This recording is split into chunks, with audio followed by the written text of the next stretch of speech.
मेरठ की हस्तिनापुर विधानसभा सीट पर पूरे यूपी की नजरें टिकी हुई थी। चूंकि कहा जाता है लखनऊ का रास्ता हस्तिनापुर से होकर गुजरता है, वो इसलिए चूंकि यहां से जो भी विधायक बनता है लखनऊ में सरकार उसी की बनती है।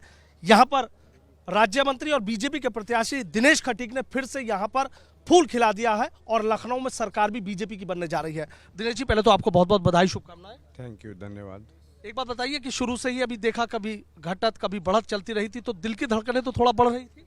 हमारे दिल की कोई धड़कन नहीं बढ़ी है। हमने शुरू में ही बढ़त ली थी और आखिर तक बढ़त रही।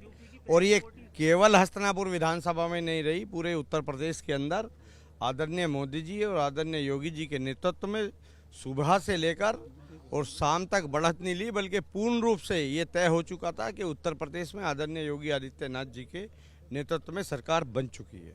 जिस तरीके से कहते हैं एक मिथक था कि यहाँ से कोई विधायक रिपीट नहीं करा, तो आपने तो इस मिथक को तोड़ के इतिहास भी रच दिया है।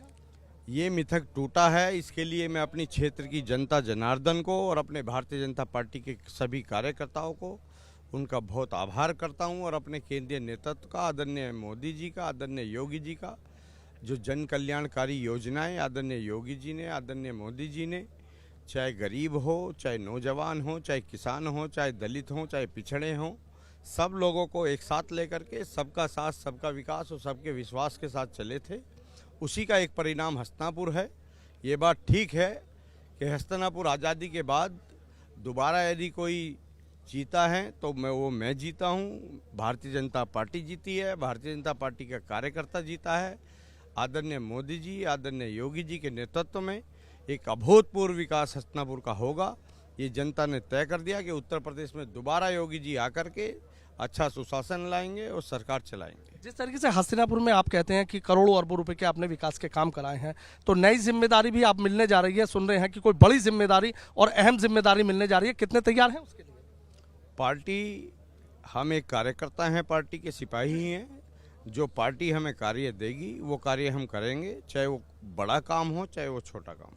पश्चिम उत्तर प्रदेश की बात करें तो जिस तरीके से बीजेपी ने तस्वीर बदलने का काम किया, आपको लगता है कि आप यहाँ राज्य मंत्री थे, प्रतिष्ठा दांव पर लगी हुई थी, इस बार फिर आप चुनाव जीते हैं, बड़ी जिम्मेदारी मिलेगी, तो आपको लगता है कि फिर और कायाकल्प यहाँ कुछ ऐसा होने जा रहा है? कायाकल्प तो अब से पहले भी मेरठ की हो चुकी है। चाहे वो मेट्रो रेल की बात करें, चाहे हाई स्पीड ट्रेन की बात करें, चाहे 45 मिनट में मेरठ से दिल्ली की कनेक्टिविटी की बात करें। मेरठ के चारों तरफ नेशनल हाईवे हैं, चाहे वो हरियाणा का हो, चाहे वो उत्तराखंड का हो, चाहे वो उत्तर प्रदेश लखनऊ जाने का हो, चाहे वो गंगा एक्सप्रेसवे हो।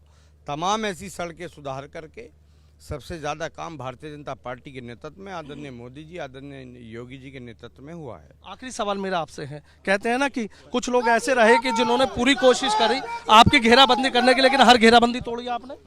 घेराबंदी किसी की नहीं चल पाती। हस्तिनापुर का एक चक्रव्यूह है, उसको भेद करके पार कर दिया। बहुत बहुत शुक्रिया। तो देखिए, दिनेश खटीक राज्य मंत्री और बीजेपी से प्रत्याशी हैं और यहाँ विधायक बने हैं हस्तिनापुर विधानसभा सीट से, और हस्तिनापुर की महाभारत वो जीत गए हैं। लेकिन देखना ये होगा कि जिम्मेदारियां भी और चुनौतियां भी उनके लिए बढ़ गई हैं, उनसे कैसे पार पाएंगे। वीडियो जर्नलिस्ट सत्येंद्र सिंह के साथ सनुज शर्मा, एबीपी गंगा, मेरठ।